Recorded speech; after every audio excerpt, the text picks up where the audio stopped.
Ciao a tutti and welcome to another episode of Outsider. I am Mattia and I'm your host. Today I'm joined by Bolu and we're going to be talking about cultural differences from Africa to the UK and things like that.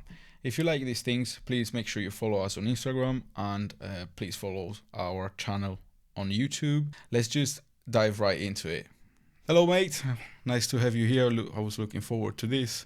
After last month we have decided to meet, and here we are. How are you? Nice to be here. Just living life, trying to do as many new things as possible. So when you approached me for the podcast, I was like, yeah, I'm just trying to try as many things as possible. That's good. So yeah, just happy to be here. Happy to be talking. Happy to be having this conversation because I really like the concept of your podcast too. I felt like it's very important to just hear these type of stories and for people to be able to humanize people that are coming from different places, because I feel like sometimes there's that cultural barrier. So it's like, look at these people. It's like we all have our stories. We all are people, aren't we? Yeah, we're all people. First of all, thank you very much. That's a huge compliment to hear, and I'm honest when I say that. And I think that's why I'm trying to do this podcast, because nowadays in the internet, you're on Instagram, right? Yeah. You read the comments, people are just killing each other. They normally wouldn't do that live if they have like the real person in front of them. They wouldn't do that, but online, because they don't see each other, they just go for it. And I don't really like it. I mean, I don't think anyone does. I'm not special. So, but by doing this, I'm hoping that people would realize that we're just humans. Like, Exactly. everyone's got their own story. Everyone has their own thing going on in their life, and yeah, that's what I'm trying to bring. That's why, And we're all just trying to do the same thing, be good to our friends and families and be as successful as possible in whatever metric you think success is. And that, like the point you just brought up, that sometimes the internet can just be kind of this echo chamber where you're just seeing the same types of things and you're not going out and experiencing people. So in a lot of these arguments and disagreements, I just feel like it's a thing where people are like, go and touch some grass, and I think that's very important. Just go and meet some people, yes, be in different environments, and you just realize that like all of these things are arguments we're having are just kind of, I don't know, it's just not necessary. It's just we say in Italy that it's just like, I don't know if there's any saying here in the UK for that, but a barking dog that never bites. They just bark, and then, like I said earlier, if you put the two people in front of each other and be like, right, go on, Talk, have a fight, they will never do that. Talk. And if anything, they talk, they become friends. Exactly. Just like they will end up going for a beer or anything, like, because they're exactly what you said. I think people are just like too much into the internet situation and they think that's another world. No, mate. It's just, this is the world. Like, Instagram is in the real world. You are in the real world as well. So I totally agree with what you're saying. Like, people need to just wake up and meet people and live your life without thinking too much about negative stuff, which is, I think there's a lot of negativity nowadays. Yeah, it's not good. Anyway, you said you are from Nigeria, from the city of Lagos, right? From the city of Lagos, that is correct. Yeah, which is a very... we were talking earlier, you say it's very messy. It's a lot of traffic. There's like a lot of markets, and sometimes it's hard to move and things like that. Have you experienced anything like that? Yeah, it's a very, very dense city. You can... It's one of the most populous cities in Africa, and when you step in, you can see that, you can feel that. Like, it has advantages and disadvantages.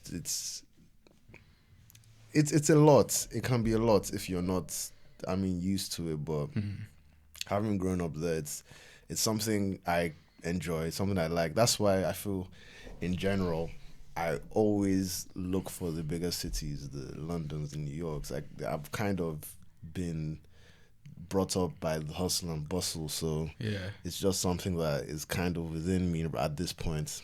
Do you feel like the city where we're now is too small for you? Swindon is not the best. Swindon is this is not the. It's very quiet. Yeah. To be fair, I have learned to appreciate the quiet moments. Mm. Sometimes you don't want to be in the midst of everything. Sometimes you just want to be on your own. But the good thing about Swindon is that it's close to London, it's close to Reading, it's close to bigger cities, so you can still have that little dip in, dip out, that kind of thing. So I am enjoying it in that sense. But I feel like we've said, once you've grown up in Lagos, you're just used to very quick. Even how people talk, very quick. I'm extremely chill. Like that's very abnormal. For a Nigerian? No, not Nigerian. Like no, I feel like it's Lagos City guy. Yes. Like it's like very same way like a New York guy, very a London guy, very. That's like, what I meant. I didn't mean to say Nigeria. I meant to say from. Yeah. How do you call a person from Lagos? Lagosian. Yeah, that's what I meant. I apologize for. No. It's cool. I get what you meant, but like just very quick, very sharp, and it's kind of within me now. Even though I'm chill, like I'm kind of like Yeah, that is so cool though. Why did you choose to come to the UK then? Seeing that Lagos is such a city. Yeah, it's just top class institute. Like it was mainly the education aspect of it. It's just the institutions, top class institutions when it comes to corporates, when it comes to education, and I just wanted to come in, get the best education I could, get as much good experience as I could, and use that to propel myself wherever that may be. I think I was saying something before this, that a lot of companies seem to value like the UK and American experiences when it comes to corporate and education more than other countries. That could open a whole nother kind of worms as to why, but you have all the head of offices here, like you have all the global offices here, you have the best universities here, so it's just something I wanted to tap into. Yes, that's cool. So your plan is to have some experience here in the UK and take that back with you in Lagos. Is that your plan? Yeah, eventually go back. That's good. What is your plan for the future then, as in once you go back to Lagos? Are you planning to go to Lagos or move to another city? I'm planning to go to Lagos. Maybe Abuja, but probably Lagos. So what is your plan after that? Have you got an idea already, or are you more of a type where you say like, I will see what's in your head?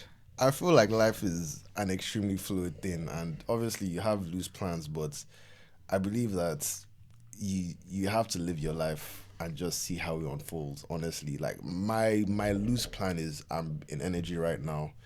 Energy is massive in Nigeria. I'm renewables. I'd like to do something within renewable energy back in Nigeria. See how that kind of interfaces. I don't know how it would mesh because there's such a domination by petroleum and oil and gas right now. But my plan is to do something within renewable energy back in Nigeria once I've gotten good experience here and just interface with global companies and things like that. Yeah, that makes sense. Would you feel that this is pure I'm very curious about that. I don't know anything about Nigeria or that area. Would you feel that the Lagos or Nigeria in general is how do you say I don't want to say the wrong thing here, but no, don't worry. How is the corruption there? Because since you said that there's a lot of petroleum and this, the oil market, since you want to go through the renewable energy, obviously will eliminate the side of the don't worry, like that economy. What do you feel about that? I'm happy you brought that up because that's something I wanted to bring up. Is there a problem there then? It's like I don't even know where to start. So you can start from where we go all the time in the world. Let's even start from the renewable energy thing. That's a kind of fear I have within Nigeria because it's so corrupt and there's a monopoly of oil and gas and electricity insecurity is an industry in itself. Like back home, you need generators to survive because there's not constant electricity. So Really? that's yeah, you need generators. You need to buy generators. You need to buy the generators. Then you need to buy the petrol for generators. Then you need to buy the diesel to maintain the generator. So that's a whole industry in itself. So it's kind of a thing where is this something that's needed, or is this something that's been induced? Yeah, sorry to interrupt here. So if I'm not wrong here, you're saying that every house, or pretty much every house, Yeah, has to have a generator. yeah. There's And your thought is that to run a generator you need petrol You need petrol or gas or or gas. You whatever need the you generator need, itself. because the electricity is not constant. Yeah, So you're thinking then there's something behind it that I don't. they make you buy that I generator don't so want that to you.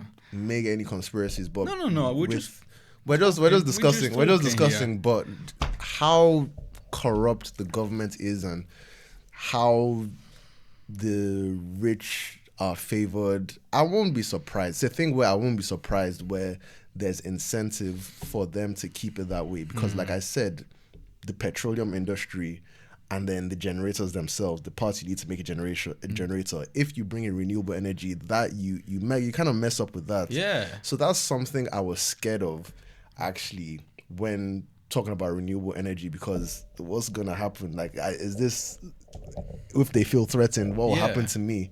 But that's the thing. I don't know for sure. Yeah. I'm a young guy. I haven't been in Yeah. like the political sphere, but But it's really an interesting thing you brought up, because I love this type of thing. I love going down the rabbit hole and think about this stuff. And if it is true, it's not good. It's not looking good. But I think your idea is actually amazing. That because obviously you have a lot of sun there, right? yeah. Like it's quite. Is it a hot country? So much, obviously? yes, so much opportunities for solar energy. Yeah, that's what I mean. Like, Yeah. in my head, I would be like, why is it not there already? That's Like, why doesn't because Nigeria is the richest country in Africa, right? biggest economy, one of the, Big- the most active economies. Right. So there's majority of people there compared to another country. They probably have more money, right? They probably might have more capacity to buy I don't know, solar panel for their They house have or anything capacity, they have the natural resources, but the Right. structures aren't there to reap the rewards of what we've been given. So if you want to buy a solar panel there, can you do it? Oh no! It's yes, you can do Yeah? it. Okay. You can. It's not like there's a shadowy figure stopping you from making transactions. But I mean, just like on a large scale, to make this an actually feasible thing, where industries could be threatened. I think that's where there might be bottlenecks. Yeah, I see what you mean. Well, hopefully not for you. Maybe I will. I wish you all the best. I wish you become the greatest in Nigeria or in Africa of Hopefully. renewable energy, right? Yeah. And hopefully there's not going to be anything that goes wrong for you. Yeah, hopefully. Because I'm Italian and I, not as much now, but you've heard about mafia in Italy, Yeah. right?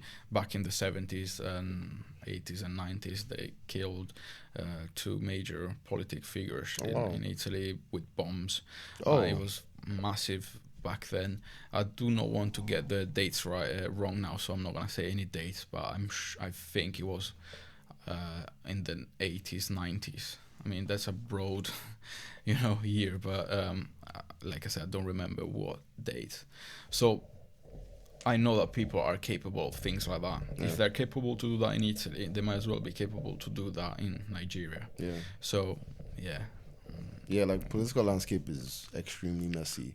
So it's a thing where if you're a good person and you want to go into politics, people are even trying to dissuade you from going into politics, because if you try to change status quo, if you try to implement changes that will actually help the country but disservice the politicians and like the people that are benefiting, you're in danger. That's exactly what I meant. The more likely you are to change what they are doing, Yeah. the more likely you are to get hurt or something happening to you. Very dangerous landscape. Because there's like, I have no idea what's going on behind the scenes. you probably have some conspiracy theories and be like, yeah, I'm pretty sure that's right, or and then maybe you find out that's totally the wrong thing you were thinking, or it's weird. It's just weird. Yeah. At the end of the day, I'm just a guy that wants to live his life and be happy. But there is serious issues in this world, and yeah, yeah, that's the thing that gets me thinking sometimes. You know what I mean? Yeah. Yeah. So yeah, just tell me. I wanted to ask you a bit of your, your past, your youth. Because when did you come here in the UK first of all? I came in around 2017. 2017. And how old were you when you came here? 2018. I was 18. You were 18. Yeah. So what did you do before coming to the UK? How was life in Lagos? I mean, life was okay. Life was pretty sheltered, to be honest, because, like I said, parents always paranoid about this is dangerous, that's dangerous. There's a lot of just many dangers that you wouldn't experience anywhere else. So the threats of do you want to go deeper into it, as in explain what type of dangers you're talking about? Yeah, like something that's massive is like kidnapping. Oh, okay. So it's like a thing where it is an actual pertinent issue that would make parents paranoid. Well, kidnapping of kids mainly, Yeah, or kids, just children, even adults sometimes. I've had friends who've had their dads kidnapped. Oh my god. Yeah, it's an actual thing. So just things like that. Yeah, like it's just it can be very dangerous. I'm not going to act like it's not hell or anything like that, but there are lots of dangers. So you kind of, if your parents, or if as a parent you can protect your child as much as possible, obviously you will. Yeah, you're gonna do anything to get that. There are just so many things that can happen.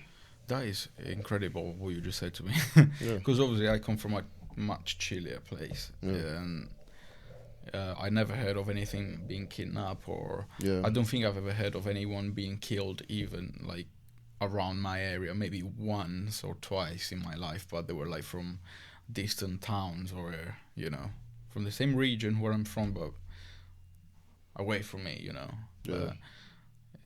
If it happens in your city and your parents are trying to protect you from that, it feels like it's closer to you as a person. Like that these problems are real and they're happening in just around the corner, basically. The problems are real. Yeah, but like I said, like I'm not used to hearing this stuff. For me it's like, oh, okay. I mean, you hear them in TV and you sort of think they're like stories, but they are stories, yes, of real things happening. You get like sort of you feel like safe just because they're not happening around your area, but you just need to take a plane and be there like for a month maybe to actually maybe experience it or hear about it more often. And so you said you go, have you heard any other stories like that? Stories like that, just general. To be fair, like it's not something that is happening every day to people I know, but it's things that you actually hear about, and it just makes a lot of parents paranoid. So better safe than sorry, you just say. So literally, it's a thing where you go to school, you come back, like you don't want to be outside as much as possible, like things like that. It's just, it makes some parents just very paranoid. Yeah, I see what you mean. So you wouldn't go out as much then, like as a kid, like with friends, Oh no, I would. Stuff like that? Yeah, no, don't get it twisted. I would, but I guess it was just more shelter than I would have been if like I grew up here. So London has a lot of its drawbacks, but one thing I do like about London is the fact that from like 5, you're going to the bus yourself. Yeah.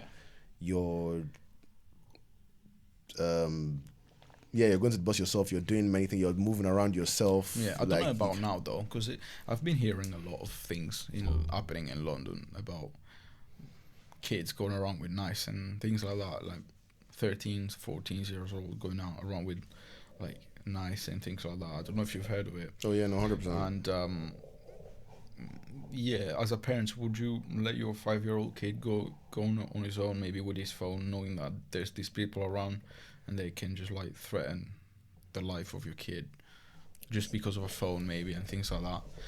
I'm thinking now, but yeah, again, like, I didn't mean that. I wasn't implying that you wouldn't go out, that you would be like, oh, scared at home, like that. I know that would have been an exaggeration. I'm just asking what your youth was here. Did you like, I don't know, I love playing football with friends. Did you have that in there, for example? Or Yeah. what was your typical day, for example, in on a normal day? What would you do? Yeah, typical day. So school, and then after school, I went to a boys only school, by the way. So I don't know. I don't know if it was my school, but I really liked the dynamic between all of us within school. So because it was boys only, I don't know. I feel like it just built a sense of camaraderie that you wouldn't get anywhere else. So it just felt like you were with your brothers all the time, and also you could just get into different shenanigans that you wouldn't do if it was mixed, because you try to look cool and stuff like that. But you can just literally, people will be make paper balls and play football in class, just jump around, just act silly. So school was extremely fun. So you go to school, and then after you play football or whatever, it doesn't matter if you don't have the actual ball with you. Like, even if it's like a bottle cap or something, like, and you make your plastic posts or something like that. Yeah, it was good. I can see you were smiling talking about it, so I think you're bringing back some memories, right? It was a nice time, and a lot of my favorite people that I've met have been from back in secondary school. I'm kind of an advocate now. I don't think it's something that you don't need to be there for like the 12 years that you're in education, but I feel like it's something that you should experience. Like, it was very beautiful for me. It was nice. You mean you need to experience like the camaraderie? The camaraderie, like just boys and then just girls and the camaraderie, just for at least just for a few years. Yeah, I see what you mean. Yeah, it would be actually interesting. I've never experienced it, so but I can imagine. Let's say. So what was like school there like? Is it much different from the UK, or how does school work there? As in, do you do like 5 hours, 6, 8 hours, then break and then carry on? I don't know. So I think the structure of school is extremely similar, and I believe it's kind of like the British curriculum, but the exams there are way more rigorous. So it's a lot more information dense, but it's very similar to the British curriculum. So there isn't that much difference. Were you good at school? Did you like studying? Or? Yeah, I was pretty good at school. Nice. I was pretty good at school. I've never been that good at school. Really? Yeah, I'm not an academic guy, unfortunately. I tend to forget as soon as I read something, and you know, I love reading books, but sometimes I find myself reading like a line, and then I'm like, what have I just read? So I have to go back again, and then I'm thinking, I don't know. I'm like that, so I'm not very much into the academy side of school, but I did love the camaraderie with like teammates, classmates and things like that. So I get what you're trying to say, but it's really interesting that you had boys only. Is this your school only, or is it like in there? Is it a thing that you find everywhere, or is it It was definitely it's my school. My school is a specialized boys only school. Right. There were a few other schools like that boys only schools, girls only schools. Most schools are co-ed. Yeah. So in terms of the educational system and structure, the schools are very similar to over here. So I guess academically, at least, the transition wasn't that hard. If anything, it was easier because, like I said, the exams are very dense. Like I'm sorry. I have friends that did. So we have. Did you? I don't know if you did IGCSE. Or no, because I came here after I was 21 when I came here in the UK, so I didn't do any school here. but I had friends that had done IGCSE, WAEC, which is our version of IGCSE, and the SATs, and they're like the WAEC, which is like the Nigerian version, is just way harder. So they find it easier in here. Yeah, Nice. yeah, do like easy, yeah, because it's the culture, yeah. That's one thing I'll say about academic culture over there. It's like they want you to cram a lot of information in. So so when you said, "Oh, I'm not good at school," blah blah blah blah. I don't think I'm some whiz genius type guy. Like it's just a thing where it's been ingrained in me that cram, you just cram all the information you can, and it's a lot of information. And it's dense.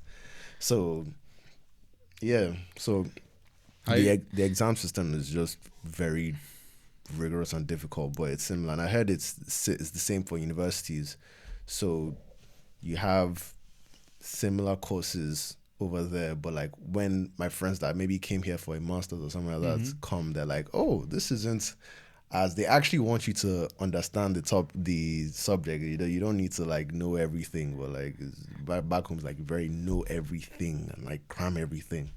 Right, so it's like you say, it's more information dense. Like you Very need to know information everything rather dense. than that is quite interesting. What are you studying right now then? Are you because you're still at uni? You said. Oh no, I'm done with uni. You're done I with just uni. I finished uni last year, so right Right. now I'm in procurement within the renewables industry. You're in what? Sorry. Procurement within the renewables industry. Okay, what does that mean? Sorry. So procurement is basically buying the equipment and everything you need for the projects. Right. So before a company can acquire something big, they need to have an auction process to make it fair. Right. So they make an auction, and I'm the one that evaluates the proposals and picks who gets to supply for the company.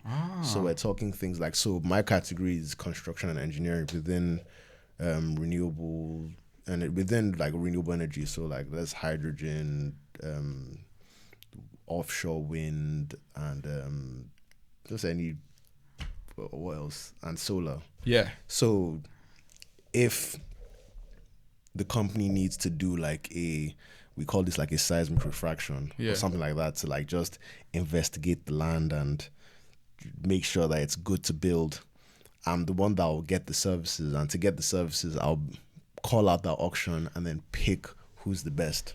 Right. So that's what I do. And my want to take renewable energy back to Nigeria actually started a few months after I got that job, just being ingrained in the industry. Because after uni, I was just like, I don't know what I really want to do. Yeah. And then I got the job fortuitously.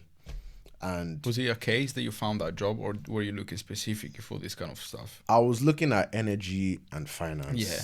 So. But did you have like another type of job in mind within that sector? I don't know. I didn't. So I was looking at either supply or trading, and then procurement is within that remit of supply. Right. So you're happy with it right now? So I'm really happy with the job. So I'm really happy with the job, and really enjoying it. Really enjoying the industry, seeing the impacts of, seeing the scale of operations within different countries, and reading more about renewable energy. Because you see the data, the actual data, right? Yeah. Of what impact that sector could bring to a nation. Exactly. So you thought about, wait a minute, what if I do this but in my country? Yeah. And that's kind of it's sick that you thought that. And like I said earlier, I really hope you can make it. And yeah, sorry, I didn't mean to interrupt you. Anyway. No, no problem. What was the question again? No, it's fine. You were talking about this job and what you do and everything, and then you said. Okay. So I pick the suppliers to help us with what we're doing, and like I said, it's just increased my knowledge of renewables, because I wasn't even looking at renewables. I was going to the status quo of like oil and gas and things like that, but just seeing that other side has really opened my eyes, and I'm really liking it so far. That's really good. How long are you planning to stay in the UK for? Have you got a plan, or for now you're just taking it easy? Like I said, like I'm just I'm a very that's my motto or ideology is to just go with the flow of life. All right. Do what you have to do efficiently. If you have a job, do your job well. Yeah. If you have schoolwork, do it well. But also, you don't have to have a rigid plan in your life. So just go with the flow of life. Like I said, the renewable energy thing. I didn't know I was going to do that a year ago. Yeah. Now I'm reading about it. So I don't really have a plan. Just get as much experience as I can. Yeah. That's But I it. do want to eventually go back. That's something that's in the back of my mind. Yeah. Have you got family back there in Nigeria? Yeah, I have family back home. Who you got? So my parents are back home. And my parents and my sisters, they're back home. You got sisters or sister? Sisters. Oh, okay, so three sisters. 3 sisters. So Yeah. you got your 4 siblings then. 4 siblings. And I've got 1 sister. So how's it? How I can tell like. Oh, you can tell that I have sisters. No. I know what it means to have siblings, especially Yeah. 1 sister. I love my sister.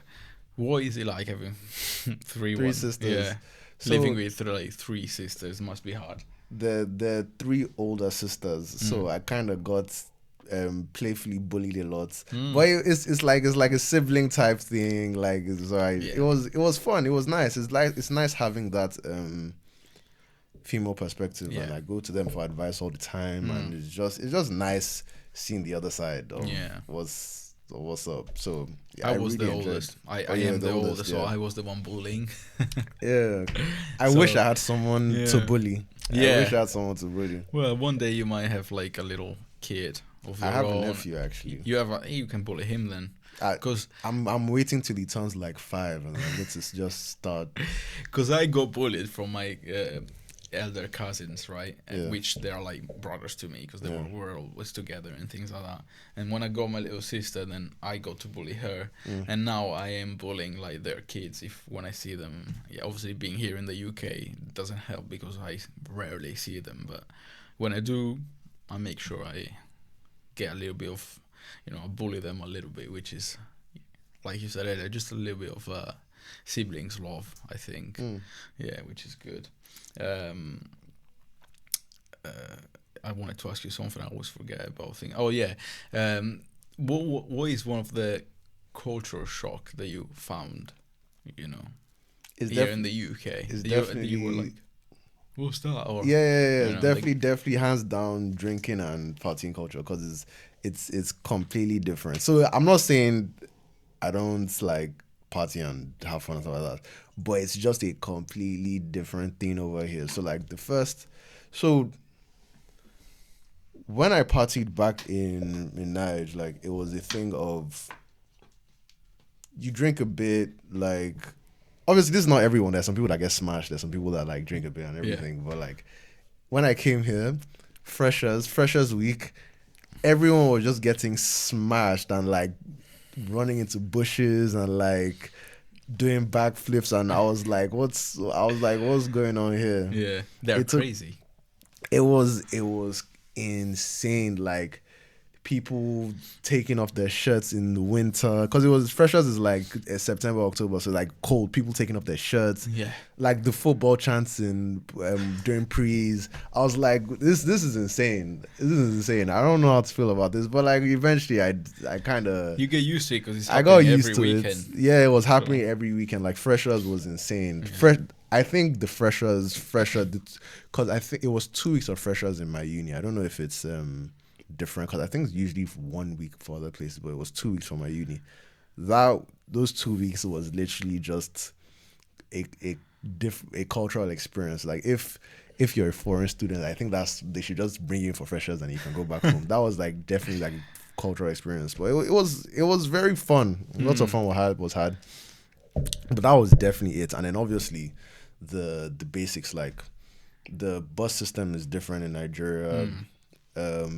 Trains aren't as common in Nigeria. Like there's one train that will take you from I believe Lagos to Ibadan, but like from state to state. Right. But being able to take a train from one area of the city to another area of the city to another area of the city. There's no connections. Oh yeah, no. And back home, it's not like that. So that was a cool thing. Just getting used to all the systems, obviously like the slangs and the language, Yeah. like Yeah, because obviously you speak English back in yeah, Nigeria. yeah. Do you have this is also another question that I wanted to ask.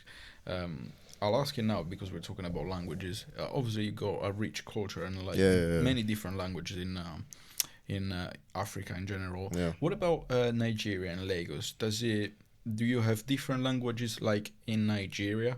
Oh Like yeah. different They're like languages that they like different dialects within the language, oh or yeah. because Oh yeah. I'm from Sardinia, right? And we speak Sardinian as well. And every sort of like area of Sardinia has their own Sardinian dialect. So it's not Yes. even Italian anymore. And I might go to the other side of the island and I'm not going to be able to understand them. Like, how is the situation in Nigeria? Yeah, that's so number one, they're like 200 plus languages in Oh my Nigeria, God. 200, 300 languages. But the main languages are Igbo, Hausa, Yoruba. And in Lagos, we speak, it's a Yoruba state, but it's so metropolitan that we speak everything, but it's mainly Yoruba.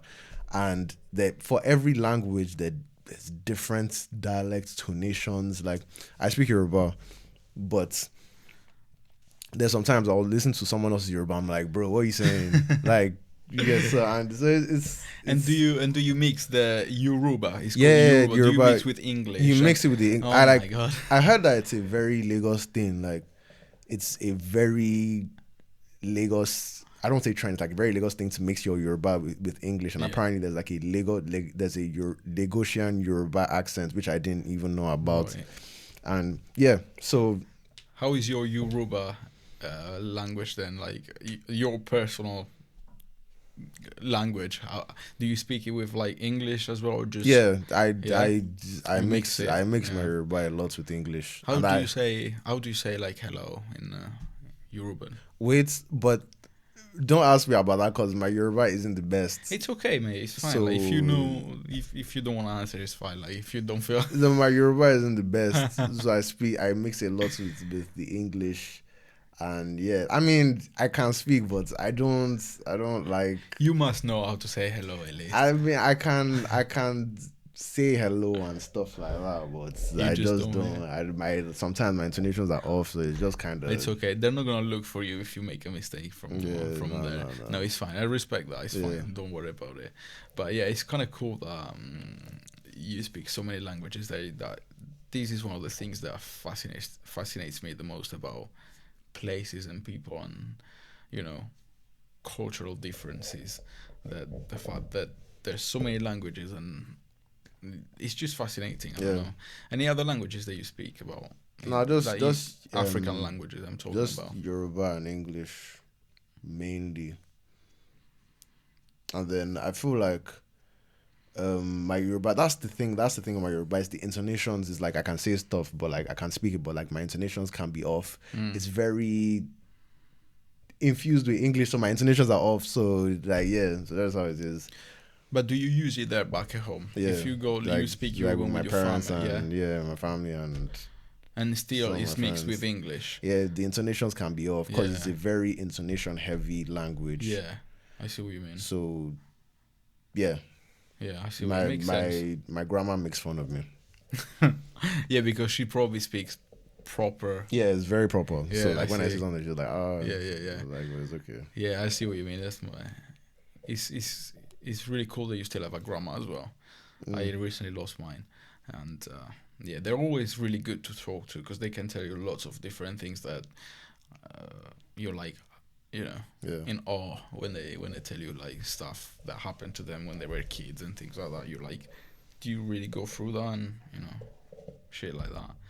Yeah, it's fine. What about the food in Nigeria? Have you got you probably have typical cuisine, right? Yeah. What's your favorite ever food that you would bring here to the UK if you could? I don't want to be basic and say jollof rice. You've probably heard of jollof rice before. The what? Jollof rice. Jello? I don't want to be Jello? jollof rice. So it's No. like this rice dish with a tomato base, and it's very spicy and tomato fused. It's amazing. I feel like it's very easy to make, and it's very I don't know how to say it, but like it's something that you could just give to anyone, and they'd love it. Hmm. I don't So like if it's very spicy. I wouldn't I like mean, it. you can make it spicy, you can make it not Yeah. spicy. It depends on how you So make it's it. basically like rice with tomato base. It's like Tomato you soup. you cook it within a tomato sauce, and Right. then it's red. Like it's the rice is red, so So it yes absorbs the it's savory. tomatoes. Yeah, yeah, Yeah. it absorbs it, and it's like very savory, Hmm. spicy. So that's I wouldn't say I don't want to be basic because that's like the basic answer to say. Yeah. So I'd say there's a sauce called I don't say sauce, but there's a do I say sauce? It's Condiment. no, not sauce. It's how do I don't say sauce, but it's like a stew called Right. F4. It's spinach and then onions and just lots of things, and it's very Any meat? meat. Everything has Yeah. meat Yeah. in Yeah. Nigeria. It's Yeah. very. I wouldn't be. I can't be a vegan. No, me neither, mate. Yeah, exactly. We can agree on that. I Lots of love. meat, Yeah. and yeah, it's very. I like the consistency of the spinach, and then it's very spicy, and there's still like some tomato in it, and I love so F4 with something called pounded yam, which is pounded yam. So it's like What is yam? yam, like Yeah. yam. What is it? It's like You remember it's there might be people watching and yeah, yeah, listening. yeah, They yeah, don't know yeah, where. yeah. Okay, what so you're it's talking like about. a starchy vegetable, so it's like a potato, Oh, but bigger right. and like different, slightly different texture, but it's similar, and it's And you smash it. You said like yeah. So it's like it's like mash. It's like Ma- basically it's like basically mash, but with yeah. yam instead of Right. potatoes. So what's the difference between potatoes and yam? Like what? Obviously. Just different. It's bigger. It's a big tuber. Right. So it's like potato is what is the closest thing Yeah, that you can find I for can that. find to compare to, but it's like it's a big tuber, and the consistency is different. Is it like brown with some like hair? Yes. I think I Yeah, think, you've probably seen it before. I think I'm picturing it. I Obviously, always forget that some people don't know about it because I just say yam sometimes. I'm like, what's yam? And yeah, then, yeah, I've never tried it, for example. But if you say similar to potato, very similar to potato. if you mash it and then it's like basically mashed potato with. Do you put gravy like they do here in the UK? So you have the pounded yam, and then you have it with the F4 or like whatever stew you want to add to it. So Right. they're different ones. I am picturing it now a little Yeah. bit more now because you would have that mash and then you put like the like if I'm picturing it, I would put a little bit of the liquid of the stew on top of that. It's So that like you can just like that's why I didn't want to say sauce because Yeah. it's like it's not really a sauce. It is a denser. sauce, but it's denser. It's like Yeah. vegetables. So it's like a vegetable stew. It's Yeah. like a vegetable based stew, and that's probably my favorite Nigerian dish, except jollof rice. Yeah, I got you. That's really good. Do you like Italian food, for example? Have you Yeah, ever I like tried- Italian food. What is your favorite mainstream Italian dish? Because obviously, I don't know if you've Oh, ever been to Italy. No, I haven't. No. So you went to any Italian restaurant here in the UK, I assume. What did you get? Probably just it's basic, but it's just bolognese, like Bolognese. ragu. Yeah, it's typical that. It's just that because we have a lot of things going on. Do you like lasagna? Yeah, I love Yeah. lasagna too. Nice, at least that. Do you like fish? Do you guys? Do you Oh, like? do you fish? mean back home? Is there lots? Is there, Yeah, do yeah. you like fish as well? Like as in, because I love fish, for example. And Yeah, I love fish. Yeah. I love fish, and it's something that dried fish is actually something that is also big back home. So it's like it's Dried? like this extremely dried Oh. version of catfish. So it's smoked and it's dried, and it's fantastic. I think You add it in sauce, but sometimes I used to. So when my mom's cooking, I just like take a piece and just run away. yeah, Oh yeah. that's really cool. We have back in I think it's everywhere, but in my town they specialize in fish eggs. Fish eggs? Yeah, Oh, caviar. Kinda, Hmm. but it's like instead of being like a lot of little legs and you can scoop them, it's like a whole thing Yeah. that they dry it out, and you can either powder it, so you can grate it on like some seafood pasta or dish or anything like that, or you can like cut in little slices like salami, for example. It's called botarga, Mm. and Yeah. my friends have tried it. They don't like it. Some people love it, but the thing I can tell you is really expensive. It's like 150 euros per Oh. kilo. Oh wow. It's really expensive, and I love it, for example. And I love all the fish in general. So I'm just not keen on of the eggs of an animal if it's not yeah. chicken. I don't know. There's something about it But that it's fish. Like it tastes like fish, like sea. You know. oh I see. Yeah. Mm. I think you should try it. I mean, I haven't got any now. Otherwise, I would have like tried. But yeah. Definitely. What's the most? What is except the fish eggs? Hmm. What is the most of the like an Italian dish I won't know about. My head will be blown. The thing is with Italian, I apologize. The thing is with Italian cuisine is that every place has its own way to do things or different dishes. Maybe you go to the same region, for example, Sardinia, right? Mm. You come to my town and you ask for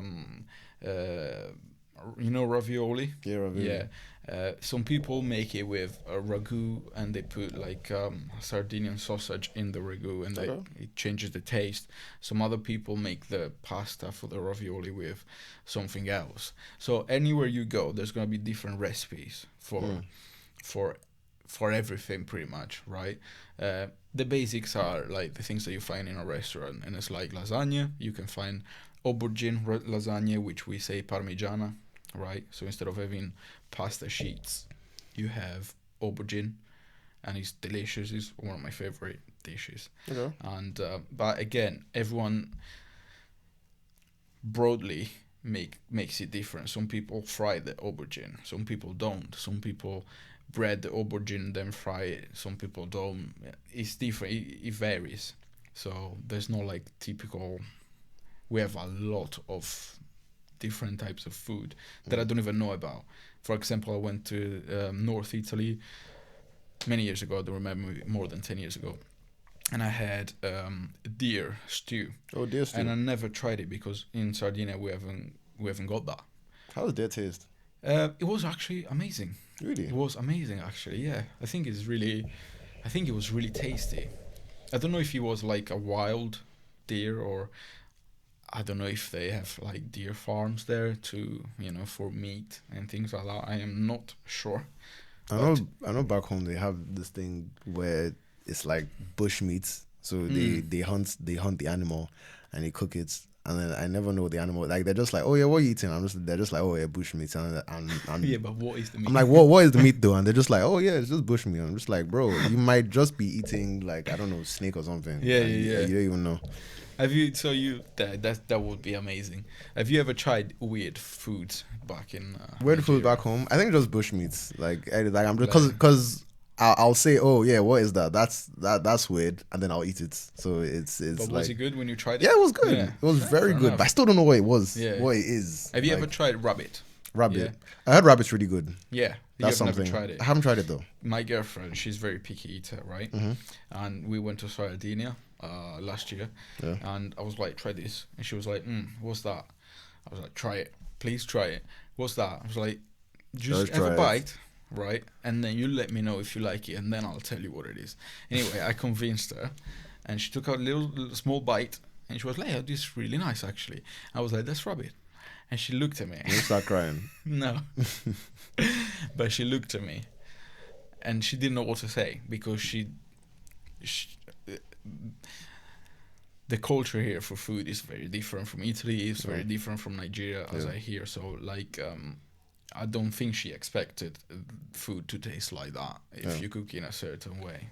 So, yeah, I'm happy that she liked it because every time we talk about it, I can say, but you like rabbit though. But you like rabbit because though. she's very picky. So I'm like, but you tried rabbit. Yeah, and I think that's really funny. It's just an inside joke that me and her have. Yeah, that's really cool. Have you got any really cool like tradition? I heard the carnival is really big in Lagos. Is this true? I mean, I carnival don't think not. festivals and things like Oh that? yeah, they're different festivals. They're Mm. different festivals. So in Lagos now, there's like the Echo Festival, The where what? Sorry. Echo Festival is Echo just like a Festival. celebration of Lagos, and then masquerades running around, and it's just like a whole festival. So floats, XYZ. Music. Yeah.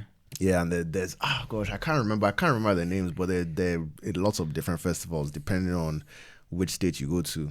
Since I'm from Lagos, I've only been to the Echo Yeah. Festival, and they have these things where there are these masquerades, and they're like white, and it's like I don't want to say you really have to Google it. It's like, is there a way you can edit Yeah, we can the? search it now. So just put EKO Festival Masquerade. So it's like this KO.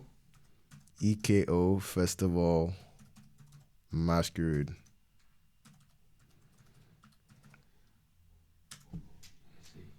And I'm just going to the images. Yeah. So like they're just adorned in, it's beautiful to see. And it's beautiful to see in person because it's just like an army of them marching towards you. But if you get too close, they will beat you with their sticks. So people They used will to. beat Oh yeah, you. they'll beat you with their sticks. Well, for joke or because you need to Ah, actually. it's kind of a joke, but like it's still painful. Like they don't. It's a joke, but it's not really a joke. That is actually amazing. It is really Have you ever cool. participate? Have you ever wear? Nah, just watch. Just Yeah? watch. How would you get to be part of it? Be part of it. I do not know the masquerade recruitment process. I Right. don't know how to do any of that. But yeah, it's different. So for different states, you have different carnivals. You have different, like in the north, it's like a whole other thing. I don't know that much about the north, but like there are probably whole other carnivals and different types of masquerades Yeah. and blah blah blah. Some masquerades are really scary. Like they're these massive ones with stilts and like they wear black masks, and then there are these ones. I really like these ones. I think they look really cool. Yeah. We have If you the can same. edit the picture in, then that'll be cool. If you can edit. If you can edit the picture in, that'll be cool. Like just to show that, give them a visual. Oh yes, I will try to do that. Yes. Yeah, but if you guys wanna see it, it's just ECO, I think it is. Okay. ECO Festival. EKO, Masquerade. EKO. Yeah, but in here. Oh yes, no, you're absolutely right. It's Yeah, EKO EKO Festival. EKO Festival. Lagos. Masquerade. Yeah, Lagos. Yeah, So it's really cool. We have something like that in Sardinia, what's which it called? it was actually a few days ago. Near my town, there is carnival right now, so everyone goes out with masks, and there's like music, and there's like tractors or tracks with big, like the Rio Carnival, where they Yeah. have a lot of big puppets and they move like robots like that, and they have like a theme. For example, Futurama, the cartoon, right? Yeah. And like they just build these massive things with Futurama characters, and they're like moving around like that. And there's music. We have the same in Italy. Is carnival. But near my town, there is one thing where they use horses, right? And they go down a street with the like riding the horse. They have like Okay. they have a sword, and there is in the middle of the street. There's a lot of people. There's like a group of trumpets and drums like that. It's quite cool to see. And this guy comes down running as fast as he can with this horse. He's got a sword, and he needs to try and catch the star, because the star's got a hole, and it's like in the middle of the street. There's like a bit of like rope, Okay. and the star is hanging, right? And imagine this guy running with a horse like that, trying to catch the star, and when they catch it, the whole crowd goes like The wild. whole They crowd go goes like, wild. "Wow," like that. It's called Sartiglia. Sardinia. SARTIGLIA.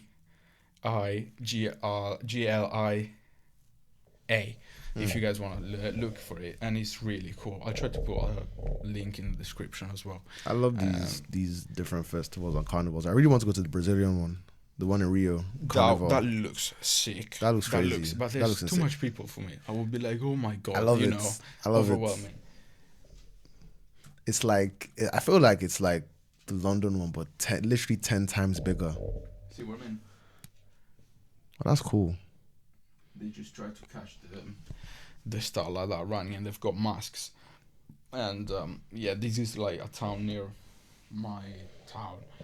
If you go up north from my town, there's like a similar thing where they're just run down with the horses and they're like trying to stand on the horse while they're like riding in a group of three, and they just like do some crazy shit like that.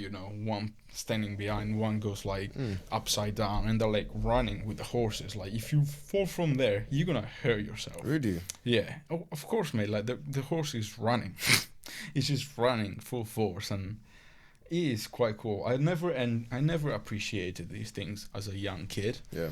I just go there for to see girls around, to have alcohol with friends, have a little cigarette with my friends and that, and never cared about this stuff. But I think as you grow older, you appreciate Yeah, more you look the back, you appreciate. Oh yeah, this is what makes me me, basically. Yeah. Oh, this is what makes us us. yes, exactly, and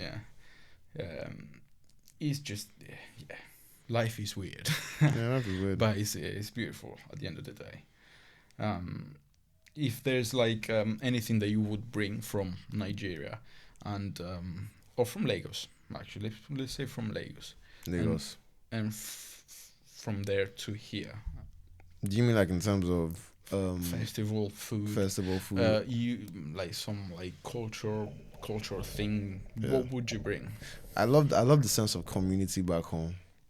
Yeah, so I feel like here it can be kind of individualistic. Like everyone's just kind of fighting for their own thing, and I just feel like back home it's a thing of your family is like your family. Like literally, you live at home until you get married. Like that's how it works over there. It feels like family is family. There's much more emphasis on visiting your friends. Things are more fluid, and there's a lot more emphasis on relationship back home, which I feel could be lacking sometimes here.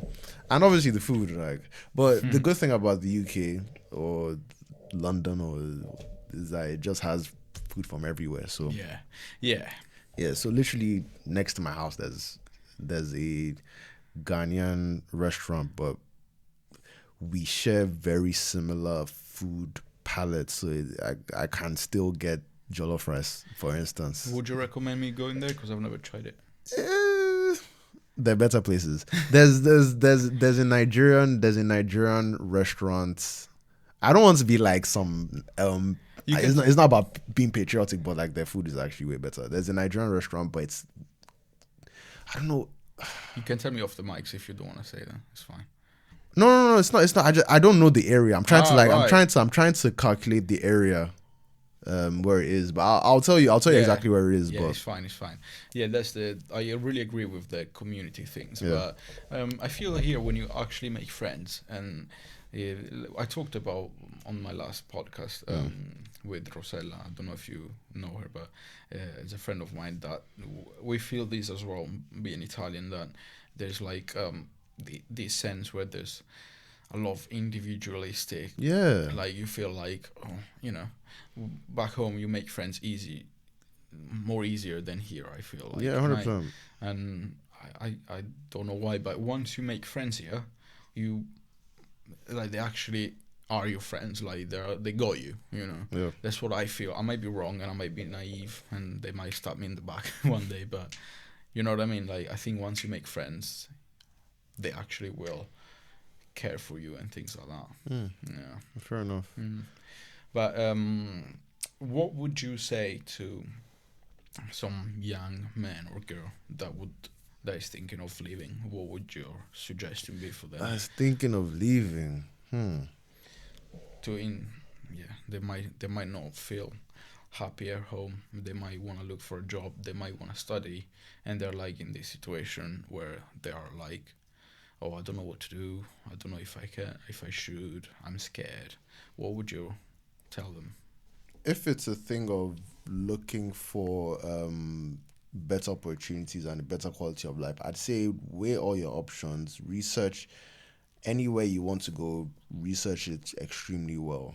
Like, some people would want to come here maybe because of like the legacy of like the relationship between the two countries, but I Google, like, just research other places, and then in terms of just cultural adaptability, if when you do come here, like, just keep an open mind, talk to as many types of people, do as many different things. Like, I met you from jiu-jitsu. Yeah. Like, anytime I tell my friends, oh, I do jiu-jitsu, like, oh, what's that, what are you doing, but like, just talk to different people. Yeah.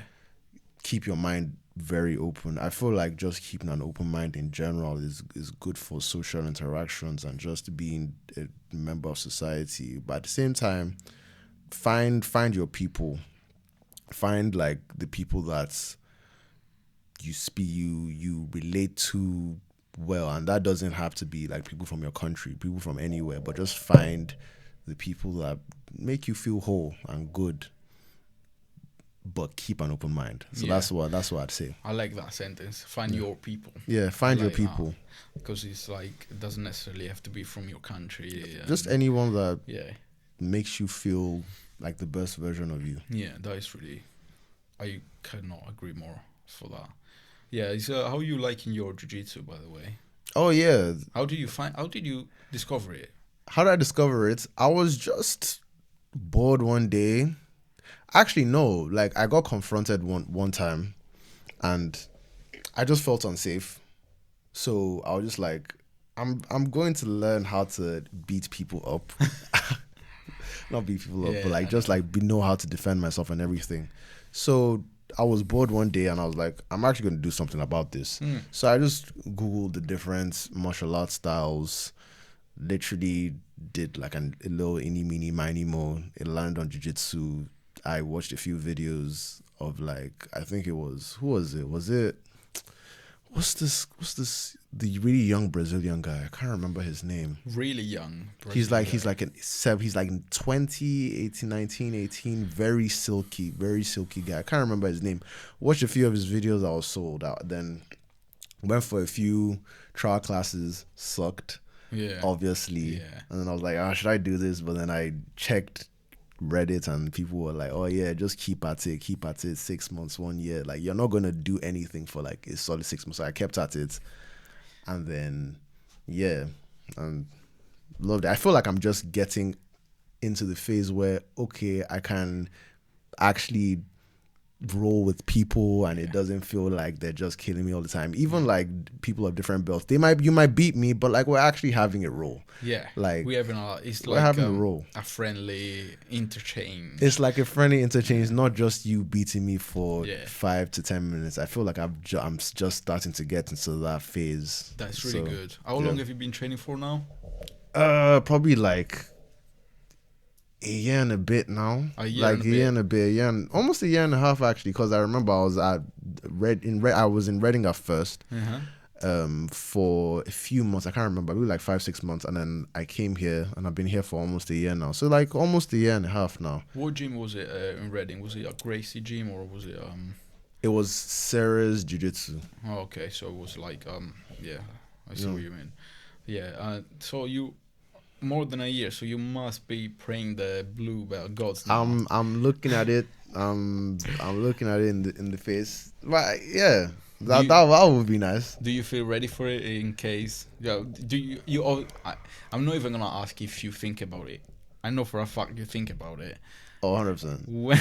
I know, because I was the same situation. I'm like, man, I really want one. Yeah, I want the blue. Yeah. I want the blue.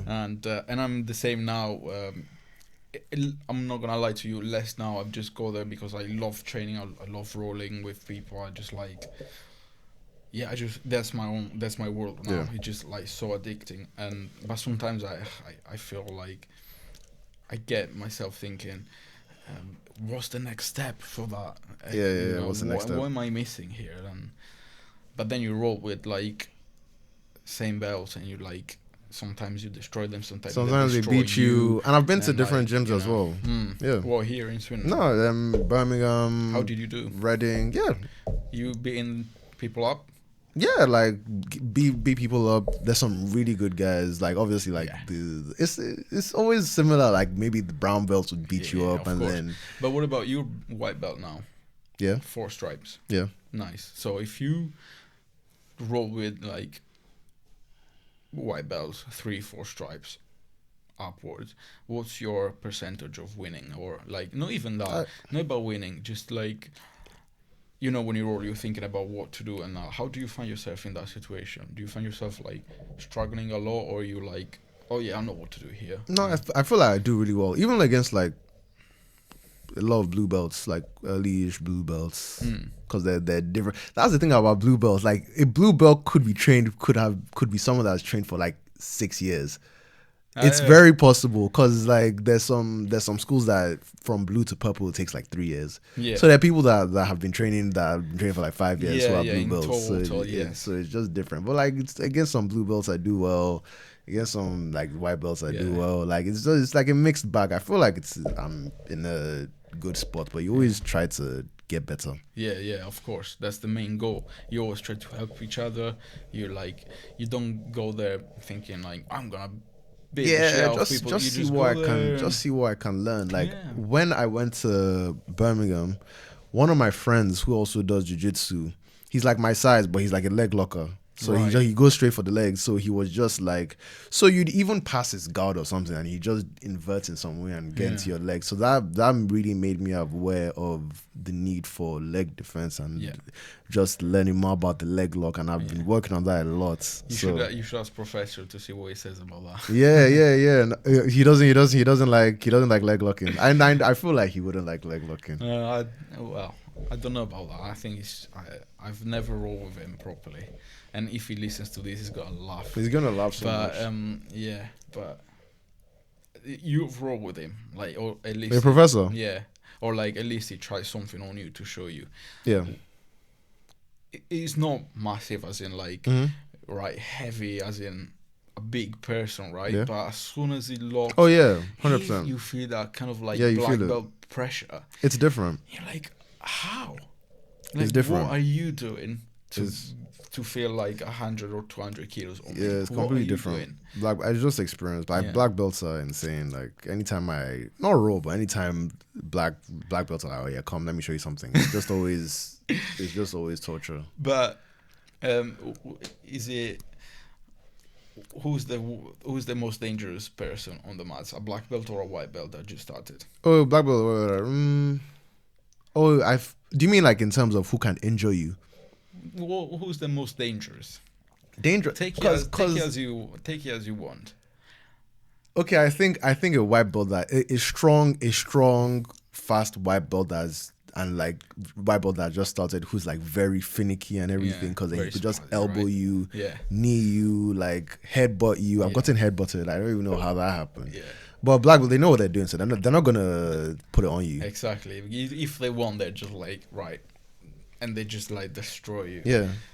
But yeah, no, I love this journey that I am into now. Because when I started again, because I injured my shoulder, I started jiu-jitsu a few years ago. Then I injured my shoulder. I had to stop. Yeah, I think you told me that once. And I missed it, but I started again. Luckily, my shoulders are fine now. And I was like, at least I want to at least get to blue belt, and then we'll see. And then I might stop, and because I used to love gym a lot, lifting weights, and I just can't stop anymore now. It's just like this journey. Very addictive.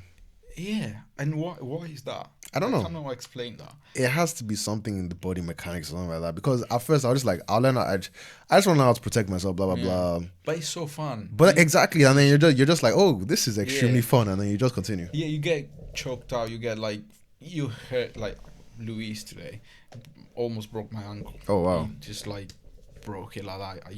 I could actually feel like a crack. Oh wow! And it's hurting right now, but like it happens once every 6 months that someone hurts me, unless it's a spicy white belt. But yeah, I mean, it's so fun. You just go there, roll with sweaty men. you hug sweaty men, but then somehow you're addicted. It's just so fun, and I just cannot explain why.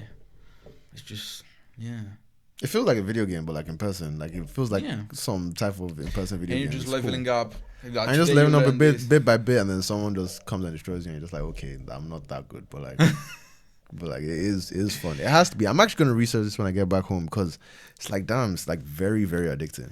Is there any gyms? Have you researched this in Lagos? Is there any gyms or Oh yeah, so there are? Yeah. there's. I would really like to shout them out. I've never even been, but I saw their page and they looked really good. I think it's like Renegade or something. It's proper full MMA, wrestling, jiu-jitsu, judo. I think judo, boxing, top class facilities and everything.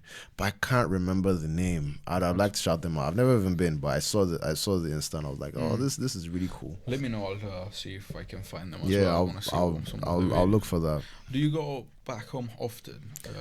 So prices are insane. I'm talking insane. So maybe once every 2 years, once a year, thereabouts. So maybe in 3 years I'll go twice. That Okay. type of thing. Okay. And how long you stay there for? Considering you go like every 1 or 2 years, it's like Between 2 weeks and a month. oh, that's a Yeah, I long try. time. Yeah. So I try to so I usually go around Christmas. Yes. So I just tweak my leave. There's like a way you can get a good amount of days on your leave without using too much of it because then there's Boxing Day, Christmas, blah blah blah. So I go around that time. Add them all And then you together. compress everything, and then it's like you can actually get like.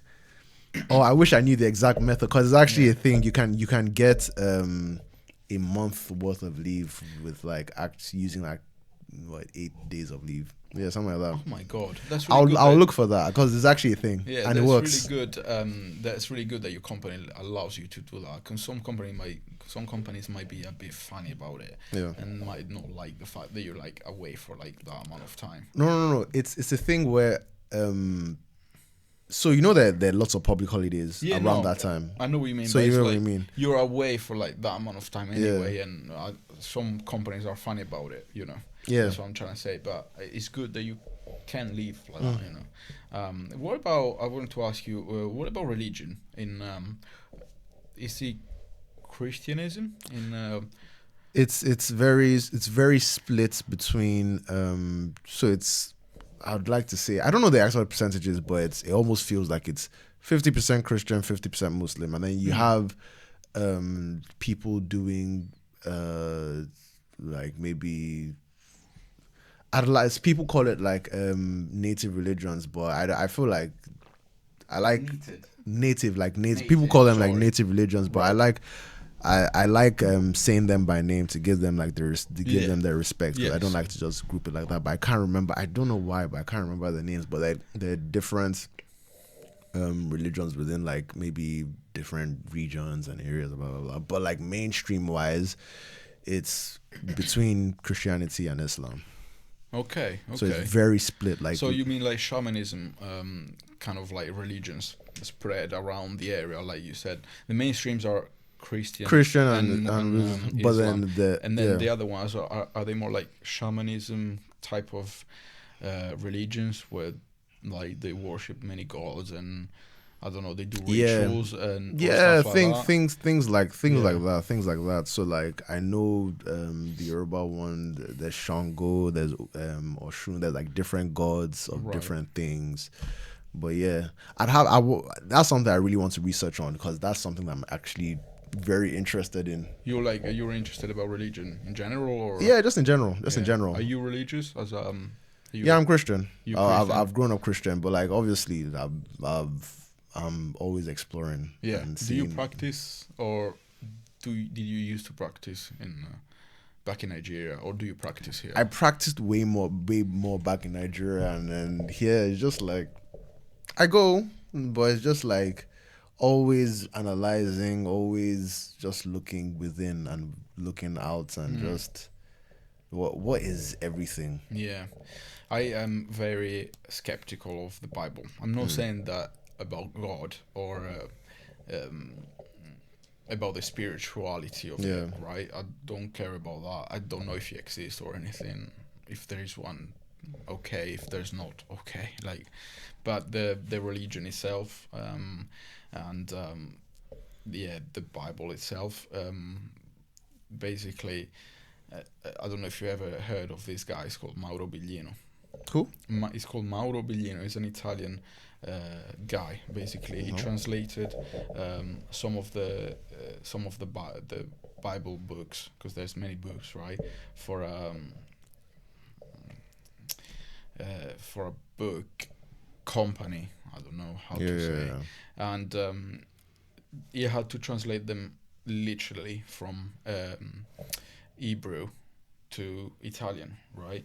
And basically, to make it short, he found out that there's no such words as God in the Bible, or uh, many words that you hear in the Bible, in the things that the priest says, like they're not even in the Bible. They just like made up words, basically, that 100%. um, that they just put there to make the religion look like it looks today. More complex. I'm not saying, look, I'm not saying this is what's happening. I'm not saying this is true. I'm just saying that's what it did. That's what it does, right? So I'm not saying that's the truth. I don't want to get in trouble for that, but yeah, it got me thinking, and it would be nice to research I feel like, such thing as yeah, I well. feel like Oh, sorry, you were saying. No, because obviously he knows Hebrew. He studied that language, and he's like, it gets me when he says like, why, when you read the Bible, which first of all we don't even know who wrote it, how was it written, how was it read back then, and when they rewrote it, they might have changed something, so they don't really know anything. So the thing that I'm thinking is, how are we worshipping someone that comes from a textbook where we don't know anything about, but there's such a hype for this like religion around the world, and we worship five different Marys, other little saints, and it's there's too much that I do not believe in, sort of, if that makes sense. So, but yeah, again, like, I'm not saying God does not exist just because of that, or but yeah, it got me thinking. It's a really interesting topic, and I will certainly look more into it. But right now, I am fixated with it, unfortunately, and yeah, it just got me thinking. I need to buy some like Hebrew to English or Hebrew to Italian books and try and do my own translations and see what's going on there, because he said he brings the actual translations and like, look, this one means this, and in the Bible it's not the same, like they put other words to make God look like God. And yeah, sorry mate, you were saying Oh yeah, no, something. 100%. Like when I said looking within and looking without, it's a thing of like also having like skeptical views, especially the institution of Christianity as a whole, like the institution of it.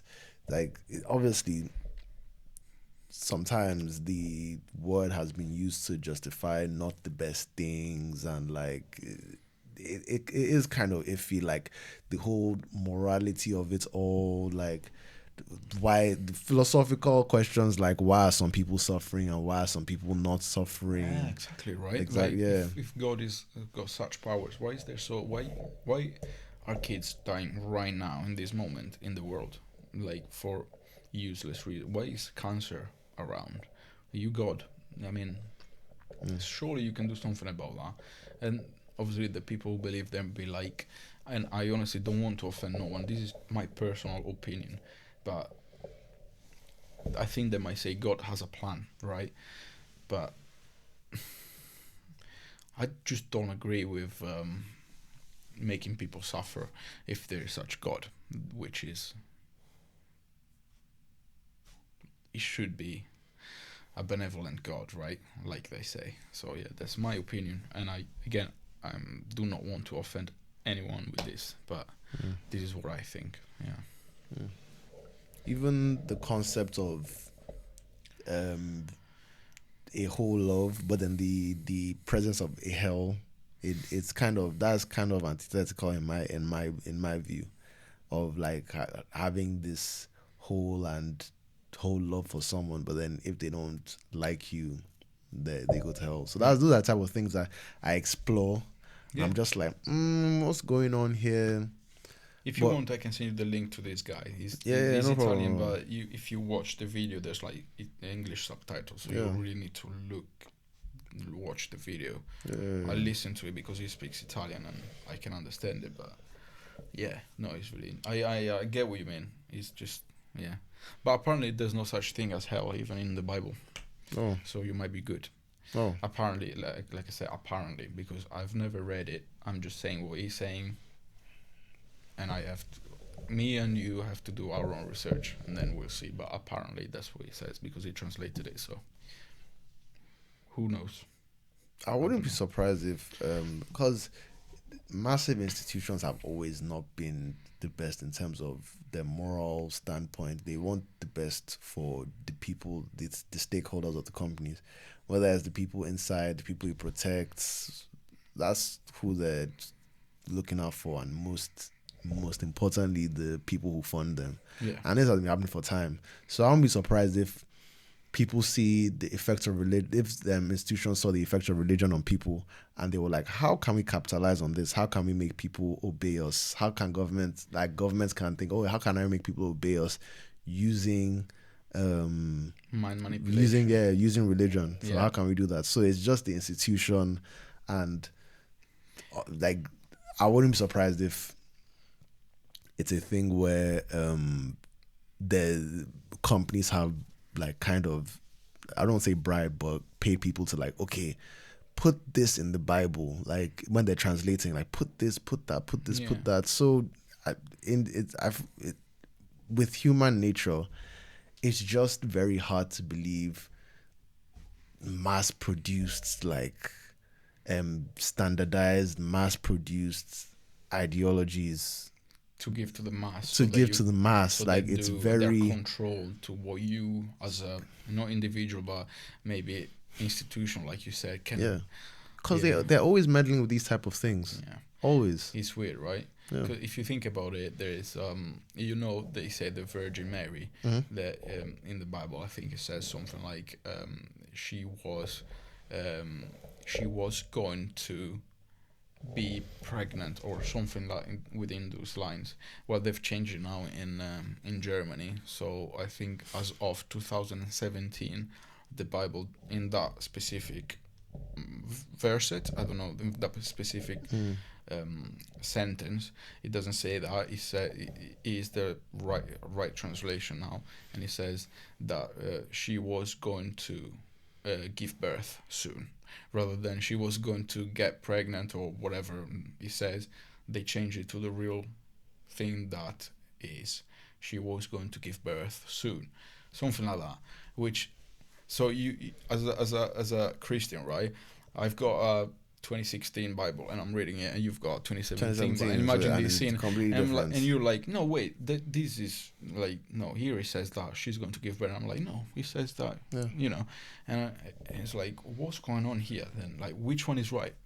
Like, you tell me, and then it's just crazy. That's why I repeat, I'm not saying I don't believe in God or that doesn't exist. I'm just saying that I do not believe about the institution, which is Yeah. church and Christianity as we know it, right?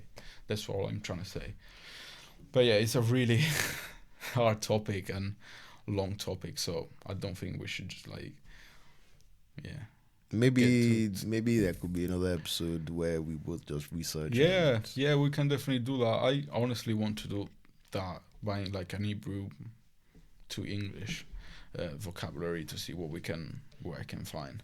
Yeah. But yeah, I think you should do the same. But yeah, we can definitely talk about this more, and it would be really interesting. But listen, thank you for today. It was yeah, no really problem. inspiring really interesting to hear about Yeah. Africa, which is a nation I'd never heard about anything about No. it because I don't have many friends. I don't have any friends from Africa now.